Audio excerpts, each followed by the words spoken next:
Et bonjour à toutes et à tous et bienvenue sur les congrès de futurologie, émission de science-fiction proposée par l'équipe de programmation des Intergalactiques Festival qui aura peut-être lieu cette année, peut-être s'il en est. On ne sait pas trop encore, en tout cas bonne année. Bonne année. Déjà, qui est autour de cette table, c'est pas plus mal.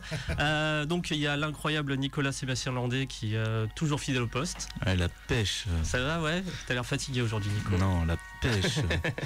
Va falloir tenir une heure. Les questions vont fuser, les réponses vont exploser. On va être dans une ambiance de fou. Ça va être l'émission un peu Michael Bay ouais, c'est ça, des congrès de futurologie. Exactement. Et donc nous avons avec nous deux invités aujourd'hui qu'on est très content de recevoir en la personne de Hugo Ferrante. Voilà, c'est moi qui touche le micro, qui fait du bruit, pardon. Salut. On retouchera ça en post-prod, il n'y a pas de souci. Et Florent Ribeiro. Salut Florent. Salut. Et bienvenue sur l'antenne de Radio Canu 102.2, la plus rebelle des radios. On s'entraîne depuis 12 émissions. Ah, ça se sent. Et bonne année 2021 à tous. Oui, bonne année. Ouais, ça y est, on y est. On a passé 2020, mais 2021 c'est un peu la même chose, en plus froid, quoi.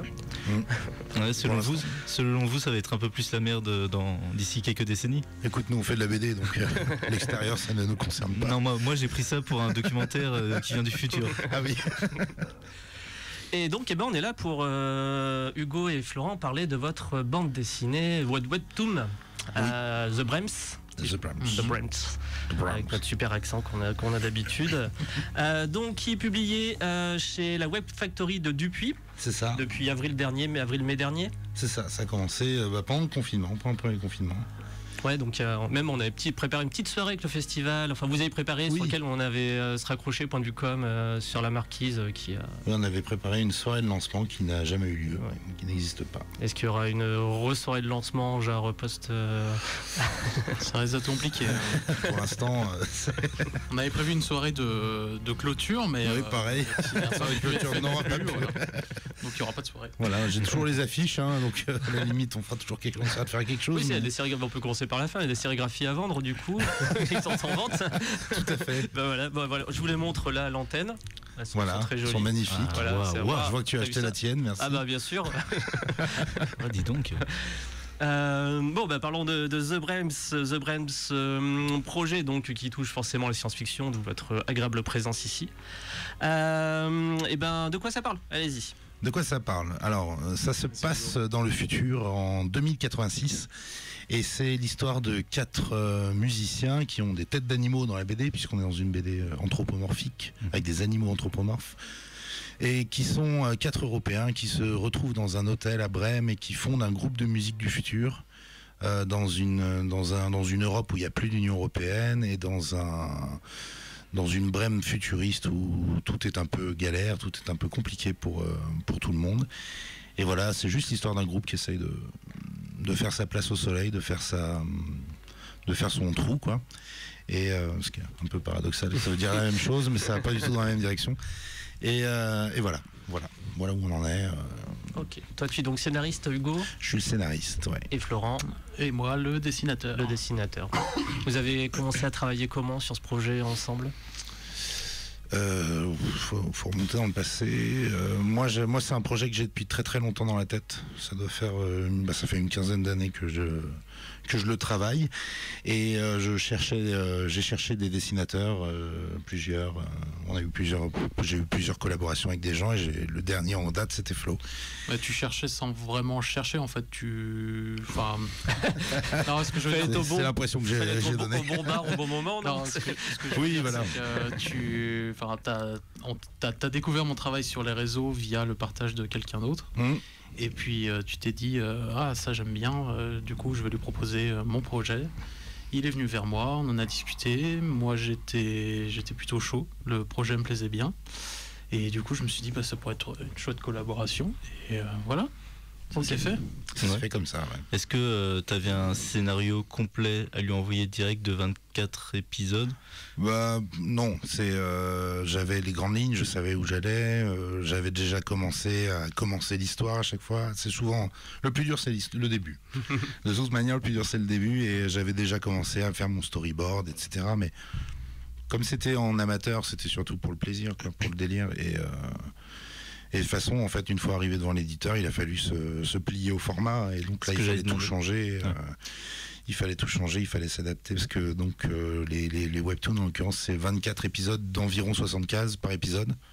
Donc fallait coller à ce format-là, qui était le format imposé. Ça arrive souvent, ça, dans l'édition, de façon de BD, qu'on te dise, t'as tant de pages, tu peux pas aller plus loin. Et du coup, c'était le format en question, pour laisser imaginer à ceux qui connaissent pas, c'est une longue bande donc qu'on déroule petit à petit vers le bas donc les cases sont les unes après les autres, les unes en dessous des autres, c'est ça? C'est un sens de lecture ultra linéaire en fait. Du coup, ça a amené des choses intéressantes, ça, au niveau dessin.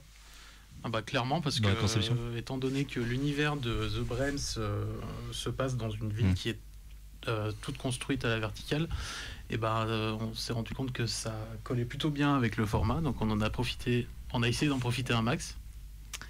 Et du coup, on a pu se faire plaisir sur certaines cases pour faire des trucs très, très verticaux, quoi. J'ai l'impression que c'est beaucoup plus lisible comme ça dans l'instinct, à lire en tant que BD. Ce format-là est super rapide. Il y a une espèce de fluidité et du coup ça vient sûrement de votre boulot, avant tout. Mais ça m'a bien plu en tant que lecteur. Et tu fais de la BD toi aussi, Nico, un petit peu? Ouais. On peut le dire. Ouais, bien sûr. Du scénario aussi. Ouais. Du scénario de BD, t'as fait 3 petits trucs. C'est ça. Mais... Bah oui, c'est vrai que tout concordait pour la mise en page. C'est-à-dire que l'histoire de cette ville peu verticale, on cochait toutes les cases du point de vue éditeur pour que ça colle au format. Si ma BD s'était passée en Belgique, par exemple, dans l'Essonne, ça aurait été un peu plus compliqué niveau format, pour faire des grands plans larges et horizontaux. Et voilà. Et quelles ont été vos influences graphiques et scénaristiques, si vous avez des œuvres comme ça un peu en tête? Hugo, tu vas peut-être commencer. Ah ouais, bon, d'accord. Il y en avait pas vraiment. Comme je disais, comme c'est une BD que j'ai commencé il y a 15 ans, ça a été un truc qui a été une somme d'un peu tout. La BD a évolué avec moi, elle a évolué avec mes goûts, elle a évolué avec ce que je découvrais aussi. Mais moi, en tant que lecteur, je suis un gros fan d'Alan Moore, un gros fan de Kalik, un gros fan de qui c'est que je peux citer, qu'on peut retrouver un peu dans la BD aussi, Dans les trucs que tu m'avais conseillé, notamment, puisqu'on a cette chance d'être amis Facebook, il y avait Metropolis aussi, un peu. Oui, voilà, c'est vrai. Que tu m'as fait rire, j'ai adoré. Ouais, gros fan de Serge Lehmann. Et là aussi, ça peut-être sur la dimension européenne, parce que Lehmann, c'est quelqu'un qui utilise beaucoup les codes de la BD américaine pour parler de l'Europe. Alors lui, il le fait sur le plan historique, parce qu'il est... je le dis sans mépris, il est resté scotché dans les années 20, 30, 40. Ouais. C'est un créneau qu'il explore et qu'il exploite beaucoup. Moi, je suis allé plus du côté du futur, même si de toute manière l'Europe, même dans le futur, les années 40 sont toujours un spectre qui n'est jamais bien loin. De toute manière, ça reste quelque chose d'assez...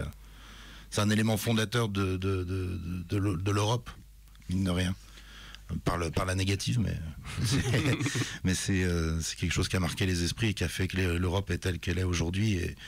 Et donc dans The Brems, j'en parle aussi. Donc Lehmann, complètement. Ok. Et niveau il y a 15 ans, par exemple, c'était quoi ton speech de départ, ton idée de départ? J'ai prophétisé le Brexit. Non, vraiment, à l'époque, en fait, pour vous raconter, alors ça c'est exclu Radio Canu, parce que je crois pas l'avoir raconté dans une autre interview. C'était à la base, mon frère avait des grosses galères à l'école, au point qu'il rendait plus ses devoirs, plus du tout. Il était à ça de se faire gicler du bahut, quoi. Force à ton frère. Et le dimanche soir, pour le lundi, ma mère me dit, il faut absolument que tu fasses le boulot d'art plastique de mon frère, parce que même en art plastique, il voulait plus rendre le boulot. Et le boulot en art plastique, c'était de faire une page de BD. Et du coup, je lui ai dessiné une page de BD dans laquelle j'ai imaginé mes personnages de The Brems. Donc c'était une réadaptation des musiciens de Brême, le conte des frères Grimm, façon rock'n'roll, quoi. Donc ils avaient des guitares électriques, des batteries et tout. Et c'est comme ça que mes personnages sont nés, que j'ai continué à les faire évoluer après. Mais au départ, effectivement, il n'y avait pas toute cette question autour de l'Europe, autour du nazisme, etc. C'est qu'après que les choses se sont rajoutées petit à petit, d'année en année. T'avais pas encore le projet quand t'as aidé ton frère ou Non, là c'était la naissance. D'accord. Okay. J'avais 16 ans, il en avait 14. Et voilà. La genèse. Est-ce que tu payes des sous à ton branleur de frère avec tout le respect que j'ai pour lui? Non, je lui offre des cadeaux à Noël. Ça, c'est l'ancien pion qui parle. Des branleurs de 14 ans, ouais, j'en ai vu. J'ai pas fait payer mon frère pour la planche. Et non, voilà. Mais c'était plus. Enfin voilà, moi ça me faisait plaisir de dessiner comme ça. Ouais. Et voilà, j'ai dû me moquer de lui à ce moment-là, comme tous les grands frères un peu couillons qui ont 15 ans, 16 ans. Tu pourras le remercier de ne pas avoir fait ses devoirs, du coup. Oui, voilà. Merci d'avoir été en échec scolaire pendant un temps. C'était cool. C'est beau. Et toi, Florent, du coup, tes influences graphiques? Pour ce qui est de mes influences, du coup, avec Hugo, on a des influences très différentes. Et du coup, j'ai dû ramener un peu de mes inspirations, de mes influences dans le dessin. En ce qui me concerne, moi, c'est plutôt... moi, à la base, je suis pas trop de l'univers de la BD. J'ai presque aucune culture BD. Je suis plus dans l'animation 2D. Et la grosse révélation pour moi, ça a été Jimmy Hewlett, le dessinateur de Gorillaz, qui est un dessinateur de BD à la base, et puis j'ai surtout été séduit par son trait, ses personnages, les expressions de ses personnages. C'est quelque chose qui me parle beaucoup, et on me le dit souvent quand on retrouve ça dans mes dessins. Donc voilà, après je pourrais en citer d'autres qui sont peut-être moins connus, mais c'est la plus grosse influence, je dirais que c'est surtout ça, quoi. Okay. Et sur le côté anthropomorphe, il y a des styles, Yamato, c'est genre une influence pour toi ou pas du tout? Yamato. C'est un manga avec des animaux anthropomorphes, c'est dans un style samouraï un peu. Alors ça me dit rien du tout. Après t'as Black Sad, j'imagine tout le monde vous voilà, le balance. Black Sad, ça on y a le droit souvent. Il y a eu le manga Beastar qui est sorti beaucoup parce qu'il est sorti juste avant The Brems sur Netflix. Beastars, on l'a sorti beaucoup de fois, mais je préfère qu'on parle de Black Sad que de Beastars. Non, mais moi aussi. J'ai pas vu, c'est pas bien Beastars?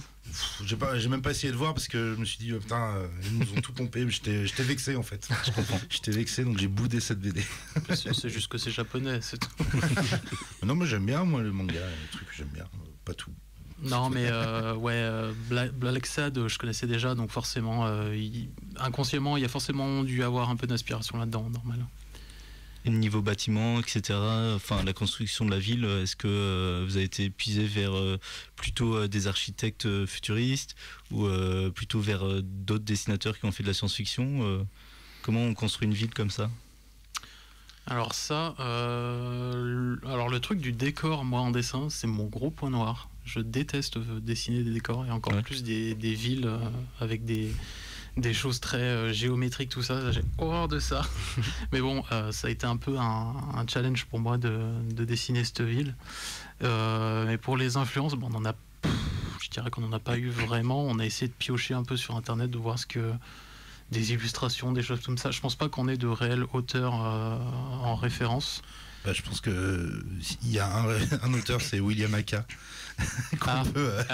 Oui, en fait, William, il était sur le projet The Brems avant Flo, et ça s'est pas fait. Mais il avait beaucoup travaillé sur l'architecture, et c'est quelque chose qui a beaucoup resservi quand même. Oui, c'est vrai. Moi, j'avais donné comme directive à la base. Moi, ce que je voulais, c'était avoir une ville qui soit... On est en 2086, moi je suis assez fan de l'univers cyberpunk et compagnie, et je voulais un cyberpunk à l'européenne en fait. Parce que le cyberpunk, souvent les architectures, comme on voit dans Blade Runner par exemple, c'est une architecture américaine très empruntée, qui emprunte beaucoup aux architectures anarchiques de l'Asie, de Tokyo, de Hong Kong et tout. Et moi, je me suis dit, qu'est-ce que ça donnerait l'Europe en version cyberpunk, en fait? Alors, forcément, maintenant, là, dans The Bram, ça se ressent pas trop, cet univers-là cyberpunk. Mais on voit bien les formes des maisons à l'allemande, avec les toits un peu pointus, avec des toits comment dire, bref, maison allemande, quoi. Avec les colombages et tout, machin. Le tout qui s'enchevêtre dans des plateformes et des buildings, etc. Voilà, le décor est pas hyper marqué dans la BD parce qu'on est aussi, à cause du format webtoon, on était aussi sur des délais de production très courts et on est sur un écran de smartphone quand on lit la BD, donc ça sert à rien d'aller faire des décors avec 25 000 fenêtres et tout, mais on a quand même essayé de garder cet esprit-là, de cette énergie-là, et c'était ça le point de départ, quoi. On peut se dire aussi que c'est quoi, 2086, au final c'est un futur pas si lointain que ça, donc souvent on se fait une idée du futur où tout est différent et en fait on se rend compte que au niveau des avancées technologiques il n'y en a pas tant que ça, en tout cas pas dans tous les domaines, quoi. Donc on peut aussi peut-être se justifier. Ou que c'est moins spectaculaire que ce qu'on pensait. Voilà. Bah, c'est vrai. Et est-ce que tu as regardé des photos de Brême pour certaines fois pour t'inspirer? Quelques-unes, on en a quelques-unes. Ouais. Mais on n'a pas essayé de refaire l'hôtel de ville, le Rathaus, il s'appelle. La maison au rat. qui est un truc immense, baroque au possible. Enfin, pas baroque parce qu'on est en Allemagne. Il y a des gens qui ont dû se crisper sur leur chaise en entendant ça. Mais on n'a pas essayé de refaire. On n'a pas essayé de refaire Brême, en fait. Est-ce que si on voit, alors j'ai vu que je vous annonce, je me suis réveillé tardivement pour cette émission. Donc j'ai lu que les 14 premiers chapitres. C'est pas mal. C'était très cool, ouais. Sur 24. Et du coup, on voit le maire ou pas encore? Non, on le voit pas. Ça sera un rat? On le voit pas. On le verrait peut-être dans une éventuelle saison 2 si elle existe. Oh. Voilà. Et sur le niveau de la narration, c'est vrai que au contraire d'un Warren Ellis dans Transmétropolitan, c'est pas trop fouillis. Enfin, c'est pas une volonté de créer un univers complet où on arrive à un peu saisir toute l'étendue, mais c'est très centré sur l'histoire, au contraire. Oui. Et c'est ce qui fait que c'est très fluide aussi à lire. Transmétropolitan, c'est qu'il y a une partie qui est très c'est souvent des épisodes un peu. Le mec a un truc à faire, il le fait, l'épisode se termine et puis après il passe à autre chose. C'est épisodique. Dans The Bram, moi il s'agissait de raconter une histoire de but en blanc, mais tu parles de Transmétropolitan, oui, j'aurais pu le citer dans la question précédente. Ah oui. Parce que clairement, moi je suis un gros fan de Transmétropolitan, de Warren Ellis de manière générale, de tous les gens qui s'appellent Warren Ellis. Parce il a plusieurs homonymes, des gens très talentueux. Le musicien de Nick Cave, le violoniste de Nick Cave. Ouais. Qui est un grand. Mais c'est avec lui qui compose leur BO en général, de long métrage. Ouais. Voilà. Et d'ailleurs en musique, on n'en a pas trop parlé. Oui, alors qu'est-ce que ça ressemble à quoi, The Brems, si on devait l'imaginer? Parce que c'est un peu dur en BD. T'imagines quoi? Comme je disais, j'ai beaucoup parlé de Warren Ellis, de Alan Moore, on parle de Nick Cave, on parle de tout ça. En fait, on parle des années 80. Du cyberpunk aussi, tout ça. On parle des années 80 et pour moi, musicalement, c'était aussi ça, c'est-à-dire le post-punk. Toute la musique, Nick Cave est là, hein, forcément. Joy Division, des trucs comme ça. Kraftwerk aussi, dans une autre branche du post-punk, plus électro. Voilà, c'est ça pour moi la musique de The Bram, c'est la musique qu'ils font sur scène. Très bien, c'est ce que je préfère en général. Moi je suis un gros fan de The Phillies. Je connais pas. C'est un groupe post-punk américain, donc plutôt branche américaine, et qui a un côté un peu plus pop, un peu plus nerd, mais c'est très très très bien. Je le conseille. Je note. Sur les influences, on va dire science-fiction, hors le côté, ça se passe dans le futur, est-ce qu'il y a une imagerie qui transparaît dans le webtoon? Ou des éléments futuristiques en soi, limite gadget ou... parmi les gadgets, tu peux... Ouais, comme je disais tout à l'heure, on n'a pas eu trop l'occasion de mettre beaucoup d'éléments futuristes. Déjà à cause du temps, on a l'Optivision, effectivement, qui est un objet lié à un des personnages principaux. Au début, on s'était amusé à mettre des espèces de tablettes transparentes, un peu hologrammes. Je dirais que c'est peut-être le seul élément vraiment futuriste qu'on peut trouver dans la BD. On s'est un peu inspiré aussi de véhicules futuristes. Je crois que c'était. On a complètement repompé la bagnole de flic de Blade Runner. Disons-le clairement. Voilà, qu'est-ce qu'il y a d'autre Il y a des clés USB. Il y a des clés USB, il y a des des ordinateurs. C'est ouf, on peut mettre plein de données sur des toutes petites choses électroniques, c'est incroyable le futur. Mais il y a aussi des robots hôteliers. Oui, c'est vrai. Que c'est le seul qu'on voit d'ailleurs, les robots. Des robots qui. Ouais, on n'en voit pas d'autres, c'est vrai. Qui se font, il leur arrive quelque chose, mais on les voit, qui servent dans l'hôtel, quoi. Mais bon, c'est vrai qu'à certains moments, il y en a, ils pourront dire pourquoi il y a ce gadget-là et ils continuent à, je sais pas, passer le balai, des choses comme ça, à faire le ménage à la main. Il y a encore des vinyles. Il n'y a pas de il y a pas de Roomba du futur, quoi. Voilà. Non. Ah si, il y a une sorte d'Alexa du futur aussi. Il y a une petite Alexa du futur qui... bon, pareil, non mais en fait c'est des choses très... la plupart des gadgets qu'on voit sont des gadgets qui existent déjà en fait, qui sont des choses qu'on a déjà, mais non, pour revenir sur la tablette dont il parle, qu'on a appelé des readers en fait, tout bêtement. Moi c'était l'idée de mes personnages lisent le journal, quoi. Ils lisent le journal, mais sur des trucs holographiques. Et moi je voulais que dans mon futur les gens continuent de lire le journal. J'ai cet optimisme là. Mais les gens vont plus se perdre dans le métro, ils vont pas faire attention aux autres, c'est l'enfermement sur soi. Oui, non, mais... On a plus investi dans la technologie du journal. Donc on pourra lire La Croix, oui je cite La Croix volontairement. Et on recommence. En hologramme. Ouais, je pense que les éléments futuristes, au final, dans l'histoire, ils sont surtout là pour servir la narration, presque. À part les robots hôteliers qui, au final, ils n'ont pas une réelle utilité dans l'histoire, je sais pas. J'allais dire, est-ce qu'on pouvait imaginer toute l'histoire dans les années 80 avec le sida comme la sombre, etc. Ouais, c'est pour ça, la sombre, elle est là pour faire le sida. En fait. C'est les années 80. The Brems, clairement. Et l'histoire pourrait très bien se passer. Pourrait très bien se passer à n'importe quelle autre époque, en fait. Mais l'histoire se répète. L'histoire se répète. Oui, d'ailleurs, donc il y a des nazis du futur. Il y a des nazis du futur. Voilà. Des cyber-nazis, non. J'aurais dû les appeler les cyber-nazis. J'ai raté. Nos amis fachos et nazis aiment bien changer de nom pour donner une petite, si vous se refaire une petite réputation généralement. Donc je pense qu'ils en ont trouvé une dizaine d'ici là. Oh oui. Oui, ils sont toujours là. Ouais. Ça, c'est un truc. Le futur ne nous en a pas débarrassé. Oui. Ça par contre. On fait notre mieux pourtant. On essaye. Je suis très choqué par ce que vous dites. Mon grand-père était nazi. Vous stigmatisez, monsieur. Vous êtes sur Radio Canu. Bienvenue sur Radio Canu. Non, ouais, effectivement, il y a un côté aussi engagé. On peut le dire dans la. Donc, est-ce qu'on peut dire que c'est une BD de gauche? Ouais.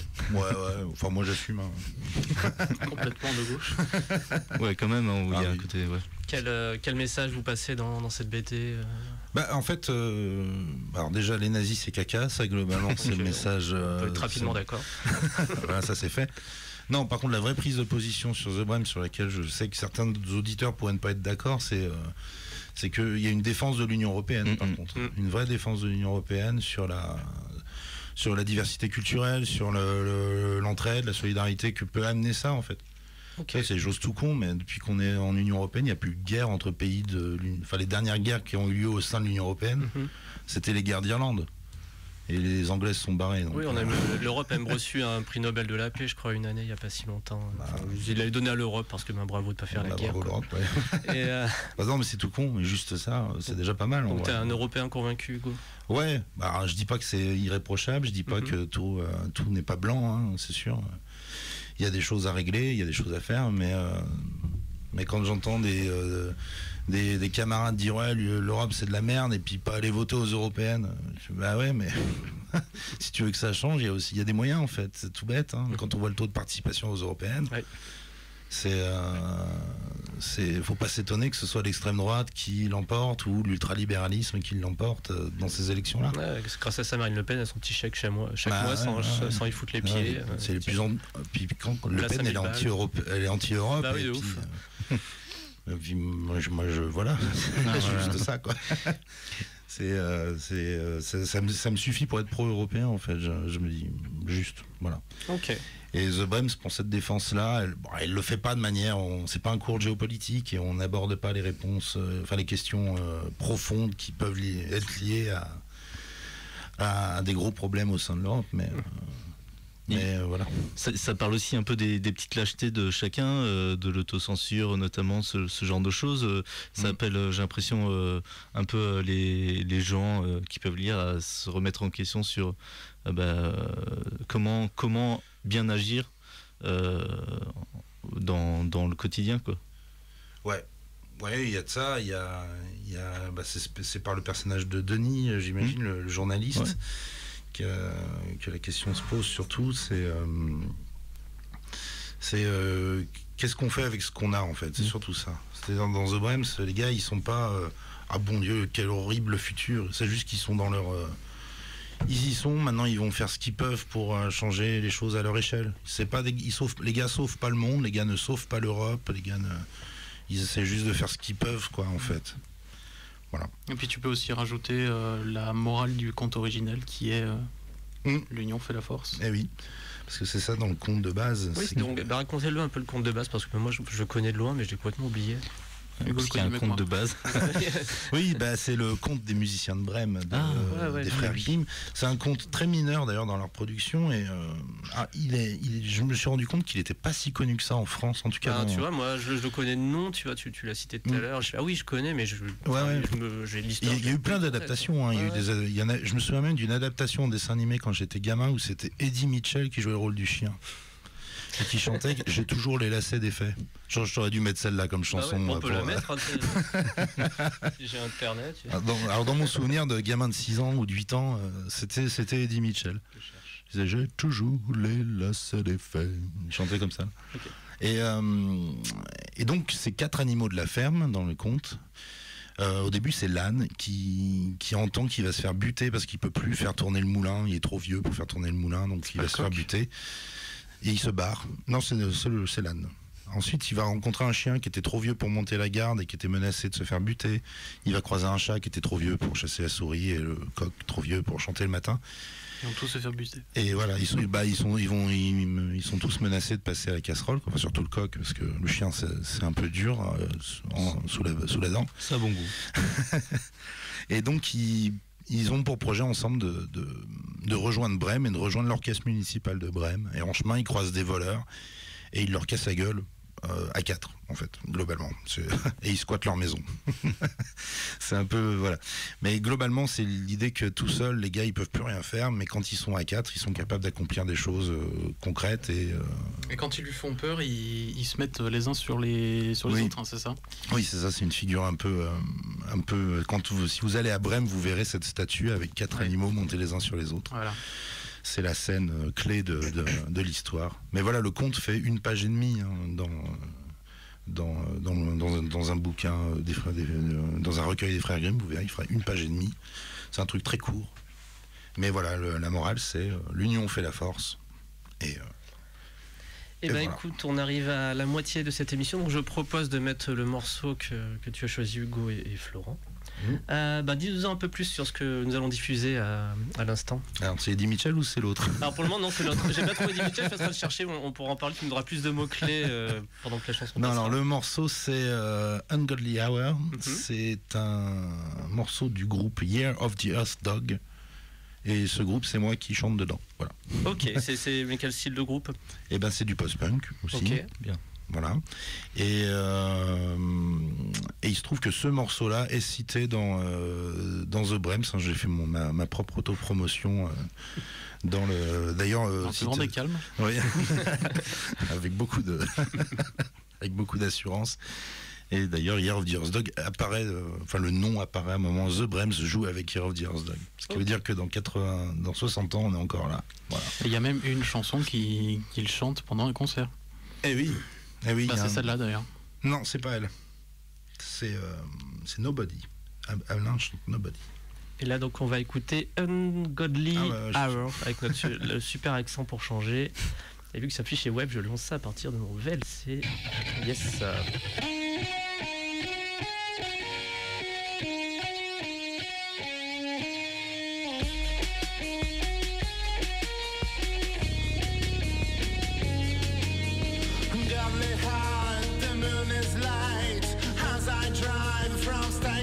station as I shoot with my fingers ties to death. This city's cursed, this city's cursed, this city's cursed. I'm cursed with it. What kind of life is it? What have I done to deserve that emptiness?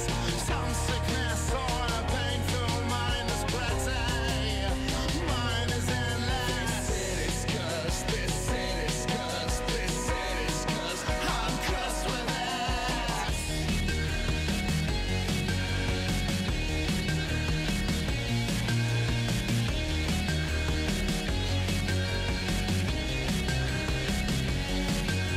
My bottle was empty and now it's scattered on the pavement. More it's empty as well. I bounced my car into a pine tree that wasn't really flying.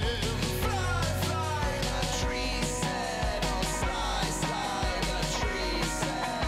Sly, sly, oh yeah, I'm sliding to the depths of hell. Someone should be waiting for me in this urban gaping hole. This city's cursed, this city's cursed, this city's cursed. I'm cursed too.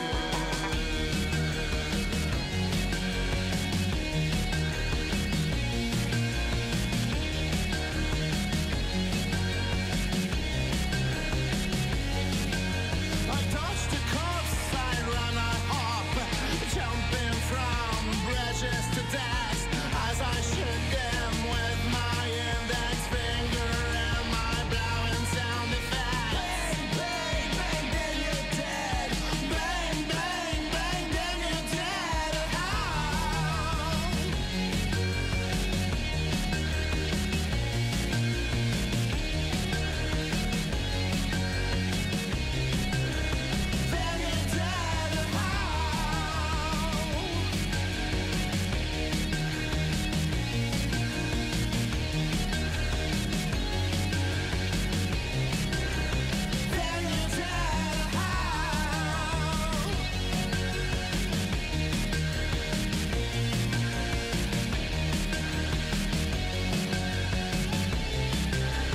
Then you're dead. Then you're dead. Then you're dead.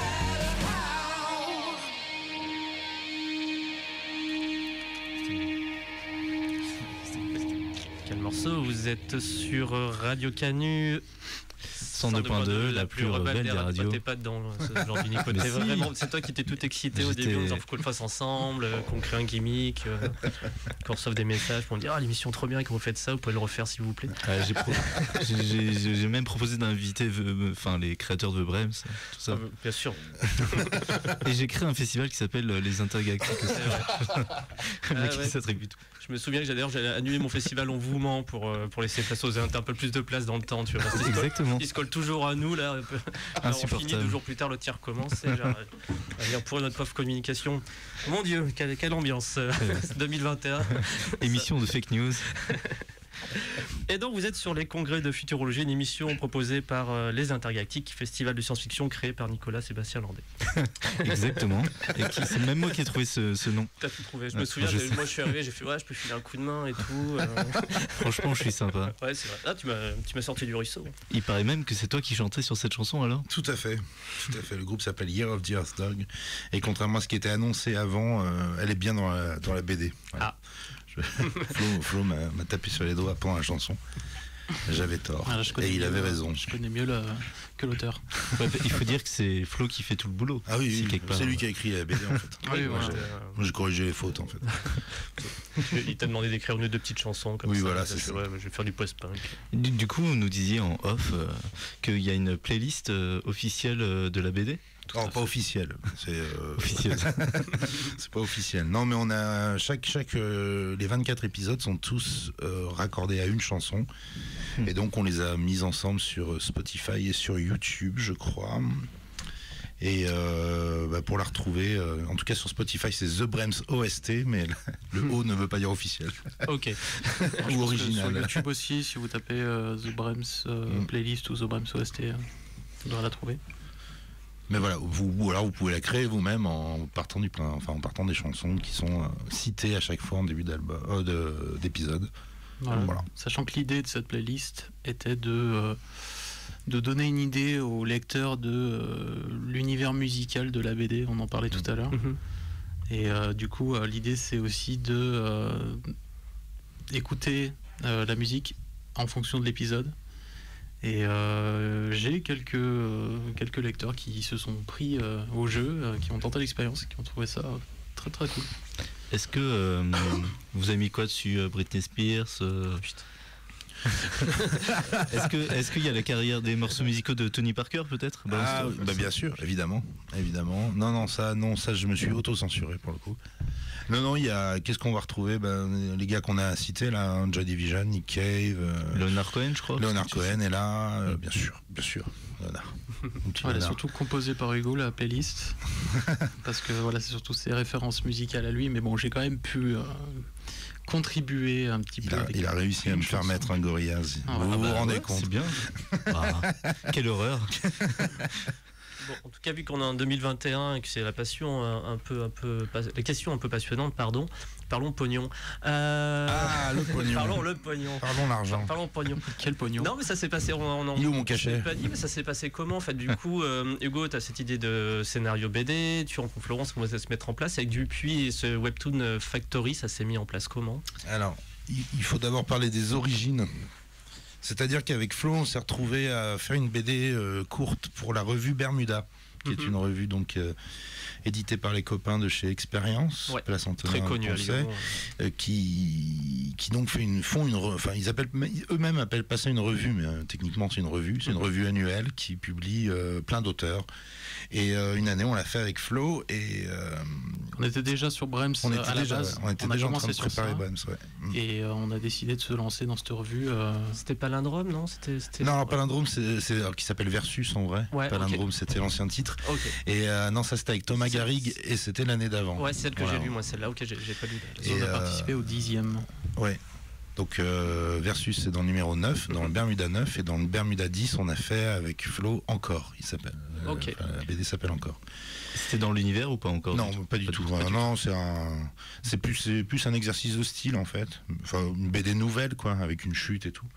Et ça s'est passé comme Brems au final. T'avais déjà l'idée, le scénar, presque le découpage. Ouais. Et je l'ai mis. Et il a fait les dessins. Au propre. Parce que c'était bien crade, ce storyboard était dégueulasse. C'était quand ça du coup? Et ça c'était en 2000... C'était il y a 4 ans. 4 ans déjà. Ouais. Enfin Dieu, que le temps passe. 2017, 2018. Ouais, 2018 a tout cassé. Et du coup, quand tu parles de... Ça fait pas 4 ans en 2018. Oui. 3-4 ans, on va dire. Je suis curieux pour le découpage, vous en parliez. Toi, tu prépares un découpage image par image, c'est ça? Comment ça se traduit ce document-là? Attends, on n'a pas fini la question d'avant. C'est vrai ça. C'est quoi la question d'avant? C'était il y a combien de temps? L'argent. On situe un peu. Non, je finis juste. C'est juste qu'après cette BD qui a été publiée par la revue Bermuda, Dupuis, Webtoon Factory a fait son petit marché. À ce moment-là, en fait, ils ont recueilli plein de Bermuda. Enfin, ils ont acheté plein de Bermuda. Enfin, acheté ou pas, je pense pas qu'ils ont acheté. Ils ont pris plein de Bermuda et ils ont appelé les auteurs en fait. Ok. Et Flo a été contacté et là on leur a proposé The Brems et voilà, ça s'est passé exactement comme ça en fait. Mais c'est peut-être aussi parce que en ayant participé au projet Bermuda, on a eu la chance d'avoir une place au Lyon BD Festival où on a pu dédicacer le numéro de projet Bermuda. Donc c'est bien parce que ça permet de se mettre un petit peu en avant aussi. Et je pense que c'est pour ça que Dupuis, je pense qu'on a ça a un peu fait de l'œil à Dupuis. Oui, que Dupuis a entendu parler de Bermuda. Je crois, je sais pas s'ils étaient là cette année. Webtoon Factory, pas Dupuis, parce que ça reste des choses. L'un appartient à l'autre, mais ils ont un fonctionnement assez libre, de ce que j'ai compris, hein, parce que c'est un peu flou aussi de mon côté, la manière comment ils fonctionnent, la manière dont bon, je vais pas essayer de la refaire cette fois. et voilà. Donc ils m'ont contacté en disant voilà, on a vu ce que vous avez fait dans le projet Bermuda. On aime bien votre style. Si vous avez un projet à nous soumettre, on est à votre entière disposition. Ce à quoi j'ai répondu, ça tombe bien, justement. Écoutez, vous en parlez. On a un projet avec le même scénariste que dans le projet Bermuda et leur a proposé. Ils ont été emballés et puis voilà. Et du coup, c'était quoi les délais? Vous disiez qu'ils étaient courts? Eh ben, on avait 2 semaines par épisode. Ah ouais. Donc là, il y a 24 épisodes qui sont sortis. 3 semaines. Enfin, on a négocié 3 semaines. On a négocié 3 semaines, parce qu'au début c'était 2 semaines. À la base, c'était 1 semaine. Ah bah oui. Voilà.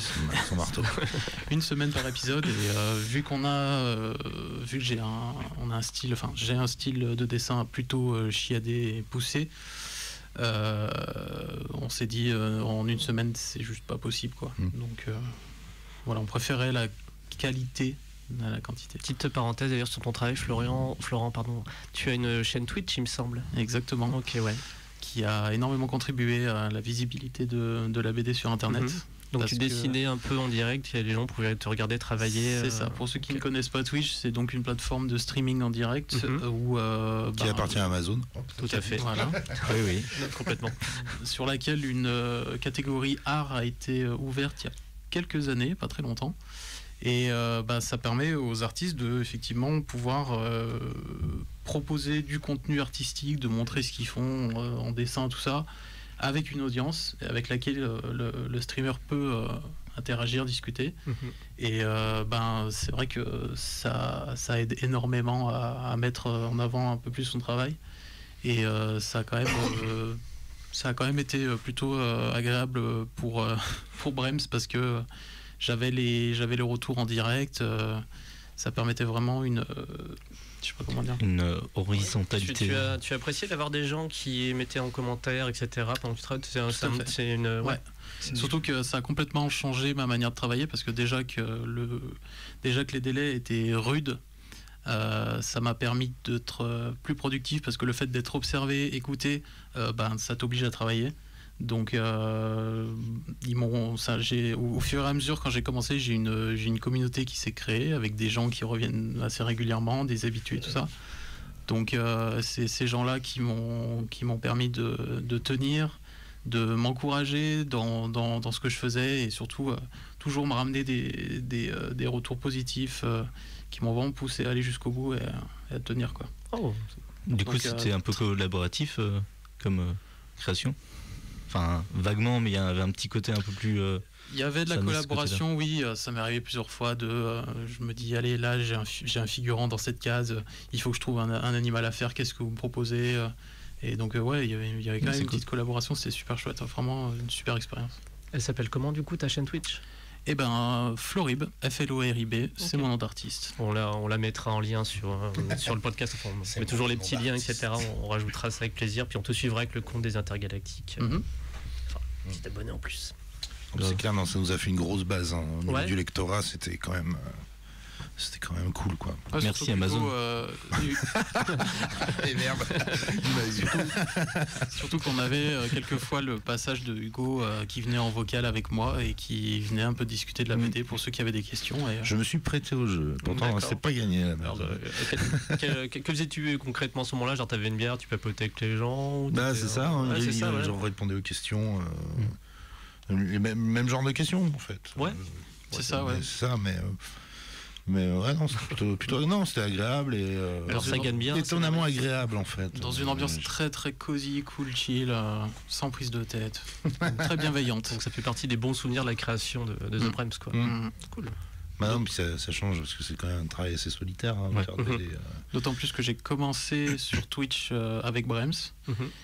J'ai commencé il y a un peu plus d'1 an et j'ai fait quasiment tout Brems en stream, quoi. Donc il y a des replays du coup là-dessus? C'est moins. Je sais pas comment ça fonctionne les replays sur Twitch. Alors, si ça reste longtemps ou juste 14 jours. 14 jours. Ouais, c'est ça. Okay. Et puis là, il y a eu quelques soucis vis-à-vis des droits d'auteur par rapport à la musique qui est diffusée pendant les streams. Donc je crois que j'ai supprimé les replays, mais de toute façon ils sont temporaires. Donc, oui, c'est une chose que j'ai pas trop capté. En fait. Ouais, puis bon, faut se refaire. C'est des 8 heures de stream parfois, donc faut avoir envie de se refaire en replay. Oui, voilà, personne ne regarde les replays. Mais ça peut être apaisant de regarder Florent en train de dessiner. T'es comme ça, tu regardes, puis tu. Oui, c'est vrai que en live, oui, mais c'est aussi ça que j'aime beaucoup sur la catégorie art de Twitch, c'est que tu regardes ça, tu fais autre chose à côté, c'est hyper. Ça te fait une présence, un peu comme une présence, quoi. Tu mets ça en fond. Mais pas trop invasive non plus. Voilà, tu as envie de réagir, tu réagis, c'est quand tu as envie, c'est c'est vraiment une ambiance atelier, quoi. Que tu sois artiste ou pas, c'est très très très sympa. Du coup, Hugo, tu vas écrire la saison 2 sur Twitch? Alors non, après, je me suis pas demandé qu'est-ce qu'un scénariste pourrait faire avec Twitch. Ça doit être un peu moins passionnant quand même à regarder. Avec des post-it, tu vois, avec des différents arcs scénaristiques et tout. Mes post-it. Donc voilà, là, qui est posé comme ça devant une page blanche. Non, mais je me suis vraiment posé la question, mais bon, voilà, non, scénariste, c'est incompatible à mon avis. C'est plus difficile. Enfin, il y en a qui font, j'ai entendu parler d'un scénario collaboratif, par exemple. Mais bon, là, c'est pas le sujet, du coup. Mais... Verhoeven avait fait ça pour un de ses films. Il y a monté de linguistique. Ouais, non, c'est même pas lui, c'est comment il s'appelle, c'est Dirty Biology. Lui, j'ai pu faire, c'est marrant, il a son Google Doc, quoi. Puis en gros, il dit tiens, j'ai traité tel sujet, puis il est sur Twitch, quoi. Et après, il va chercher des trucs, il regarde un bout avec les gens, un bout de ah, ça c'est intéressant, ou il va choper des articles scientifiques, puis après il discute, etc. Ah ouais, je vais prendre un peu dans le temps. Et on voit qu'il construit son émission future sur YouTube avec les gens qui donnent un peu des idées, parfois des ressources.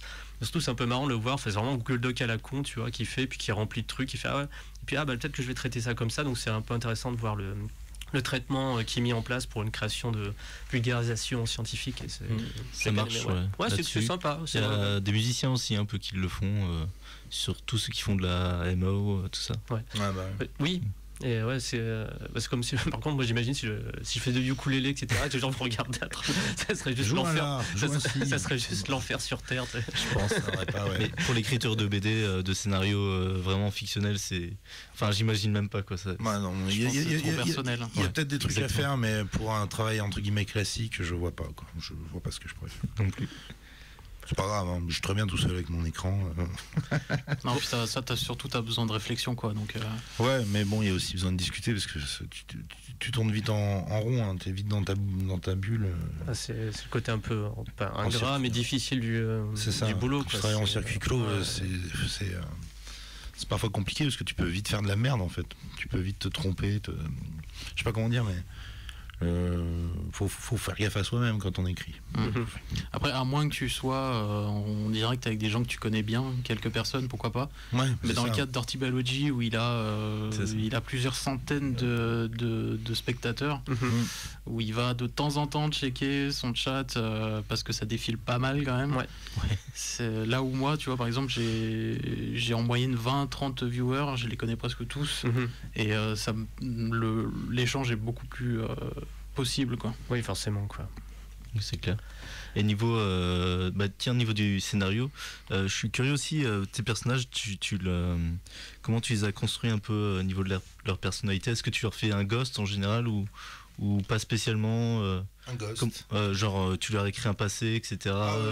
Une personnalité Ils ont eu le droit, j'ai fait une bible, on appelle ça, une bible avec tout. De la série, ouais. Bible graphique. Non, pas graphique. Une bible tout court, c'est-à-dire que tu racontes la genèse de tes personnages, limite c'est quoi leur couleur préférée, s'ils sont allergiques aux cacahuètes, enfin c'est des conneries en fait. C'est ça, c'est ce qu'ils aiment, ce qu'ils aiment pas. En fait, quand tu construis ça, tu mets des éléments pour la suite, c'est-à-dire que je sais pas comment dire, tu prévois un plan de carrière pour ton personnage. C'est-à-dire que si tu as besoin de quelque chose, tu vas aller piocher dans ta Bible, t'as tout c'est comme une caisse de Lego en fait. Tu vas récupérer une brique dont tu avais besoin. Il y en a à la fin il en reste plein, quoi, des briques. Mais voilà. Si mon personnage était allergique aux cacahuètes, ça se voit pas dans la BD. Il y en a aucun qui mange des cacahuètes, mais ça aurait pu me servir, quoi.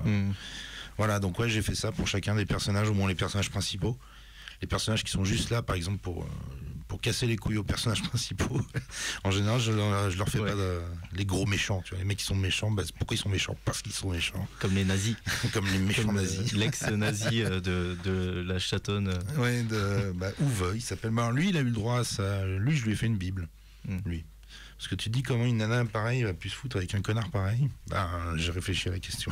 Mais je l'ai pas exploité dans la BD. Ça me rappelle des gens un peu que je connaissais, une fille dont je le nom, qui sortait avec un mec qui est devenu gendarme et qui a glissé vers l'extrême droite, on va dire, au fil des années.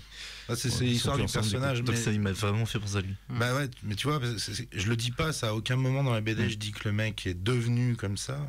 Mais on le comprend Quoique. parce que... Si, c'est un peu dit. C'est un peu dit. Il y a un Ouais. moment où On a dit qu'il était pas Sally comme ça. dit Ah oui.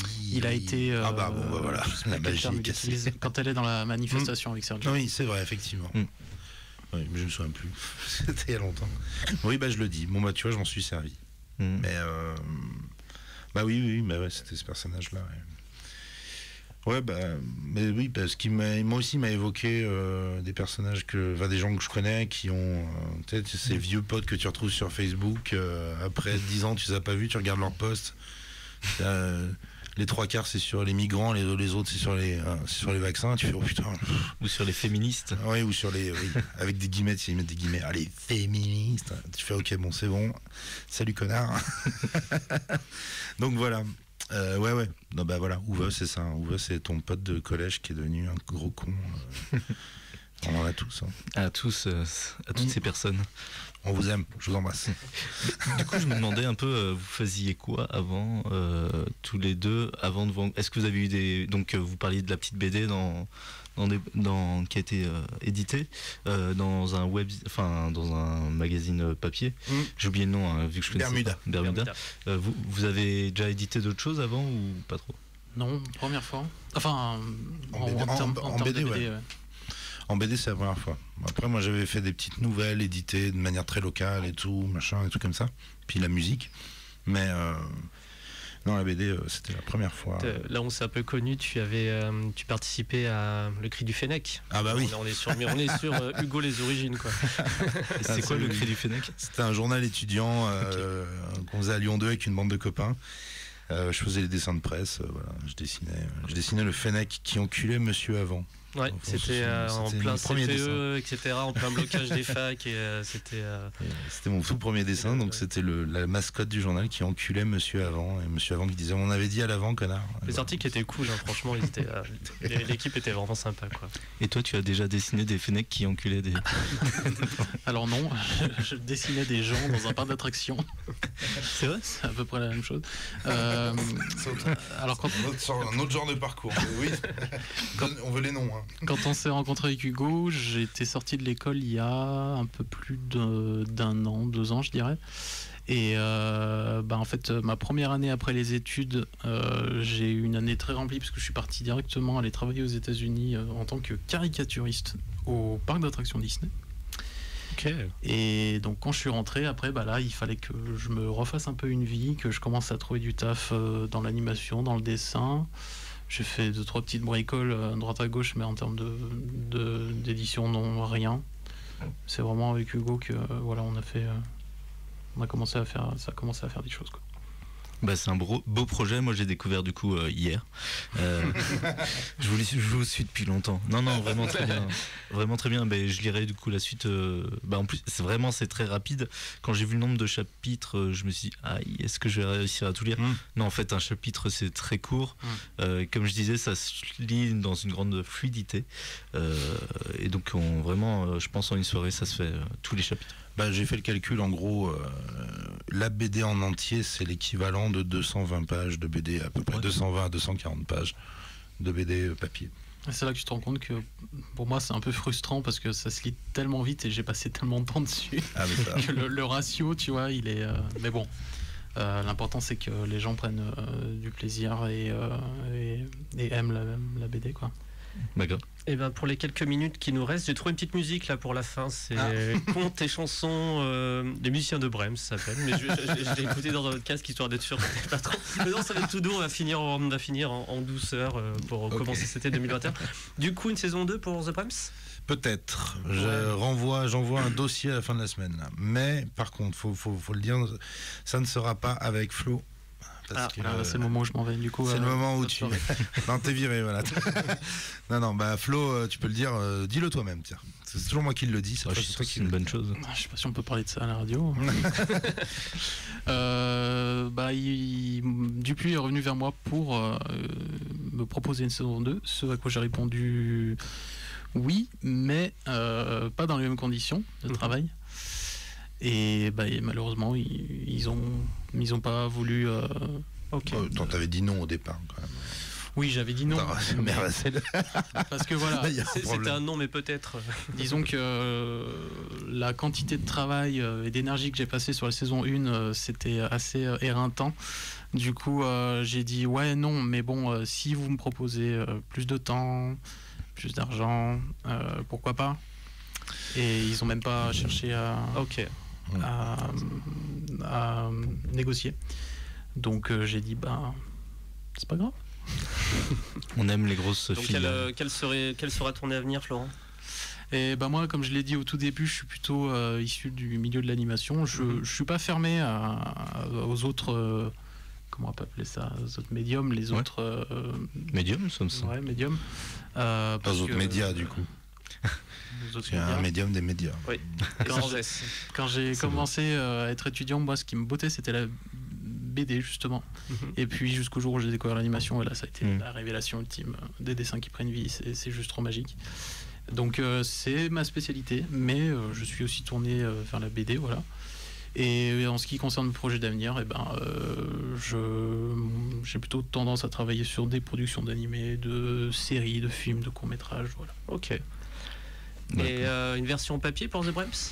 Et ben pareil, peut-être. J'ai rendu des premières pages d'essais que j'ai mis en page par ordinateur, n'est-ce pas? Mhm.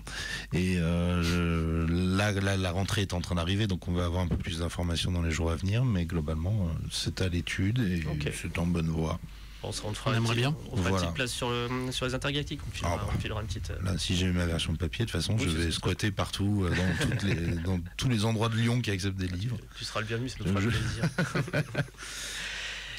Et Voilà. ben. Lisez The Brems, Bah, déjà, lisez c'est The gratuit Brems. sur Oui. Internet. Il y a une Oui, c'est- application à télécharger qui s'appelle Exactement. Webtoon Factory, mais C'est devenu aussi- gratuit. Donc en lien normalement sur le format, enfin YouTube, on met ça sur Facebook, on met ça sur les différents podcasts, donc on met toujours les liens de nos invités, etc. Donc si vous êtes ici en train d'écouter, donc maintenant sur Internet, vous trouverez très simplement le lien vers The Brems. On mettra aussi le Twitch de Flo, puis j'ai toujours du mal à prononcer le nom de ton groupe. Year of the Earth Year of Dog, the- je mélange les mots en fait. L'année du chien perdu du chien de terre. de terre. Et ben, C'était en 2018, selon le calendrier chinois. Voilà qui clôt donc cette 12e émission des congrès de futurologie, donc en compagnie de Hugo Ferranté et Florent Ribéron. Merci. Merci à toi Merci et à à toi aussi. Nicolas Merci Nico, Sébastien. merci Jacques. Merci à vous. On revient la semaine prochaine pour donc parler de la grande série de science-fiction que tout le monde qui est arrivé là le 1er janvier, donc Cobra Kai. Avec grand plaisir. Et Voilà. j'ai toujours pas vu. C'est vrai Ouais, j'ai C'est- plus de sous. Netflix n'est plus payé. Ah. J'ai pas pu encore voir, mais je vais sûrement télécharger illégalement, comme j'aime à le dire. Demandez à Alex. Et du coup, ouais, comme donc Cobra Kai, la plus grande série du monde. On dit tout le temps ça à chaque émission. En fait, c'est science-fiction, on conseille Est-ce Cobra que vous Kai. avez vu Cobra Kai? J'ai commencé à regarder du coup, vu que le 1er janvier où j'ai croisé Jal, il m'a dit il faut regarder Cobra Kai. Non, mais je dis ça à tout le monde depuis 2 ans. Ouais. Non, bah, j'ai commencé à regarder, voilà. J'ai Voilà. pas regardé. Moi, je trouve ça très drôle. Moi, je trouve ça très drôle de retrouver enfin des personnages qui règlent leurs problèmes en tapant les autres. Moi, je trouve ça Ah cool. bah là, la 3e saison, Ça- on se fait plaisir. Comme je disais, les années 80, c'était quand même pas mal. Tout le côté nazi, ça. Avec- C'est que mon côté années 80, mon côté si j'ai un problème, je tape et puis on verra après si si on peut faire mieux. On verra ce qu'on parle la semaine prochaine. Oui, on a tout le temps, c'est ce qu'on se dit à chaque Oui, on saura dimanche prochain. fois. Exactement. Et ben bonne soirée à tous. On se quitte donc sur Les Musiciens de Brême, une vidéo mise sur YouTube par Various Artist Topic, 25 vues. Donc je pense qu'on Vous seriez on sera les 26, 27, 28, 29e. on peut commencer à se faire plaisir. C'est parti. Salut à tous. Et vous êtes sur Radio Canu. 102.2. la plus rebelle des radios. C'est Petit Andy, que veux-tu? Tu me sembles aller moins bien. Je veux être un musicien et jouer tous les matins.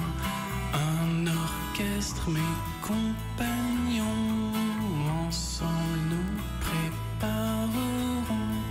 Et ni une ni deux fuyons vers Brême, allons et chantons.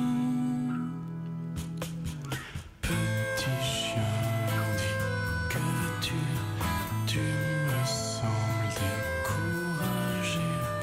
Je veux partir m'évader. Je n'ai plus rien à manger. Un orchestre, mes compagnons, ensemble nous préparerons. Et ni une ni deux fuyons vers Brême, allons et chantons. Petit chat, dis, que veux-tu? Tu me sembles triste et inquiet. Je ne sais pas où aller. On a voulu me noyer. Un orchestre, mes compagnons, ensemble nous préparerons. Et ni une ni deux fuyons vers Brême, allons et chantons. Petit coq, dis, que veux-tu? Tu me sembles bien affolé. On va venir me chercher pour me servir en civet. Petite âne, frappe le tambour. Chien, la trompette à ton tour. Chat, chante bien fort sous les toits. Ami coq, joins donc ta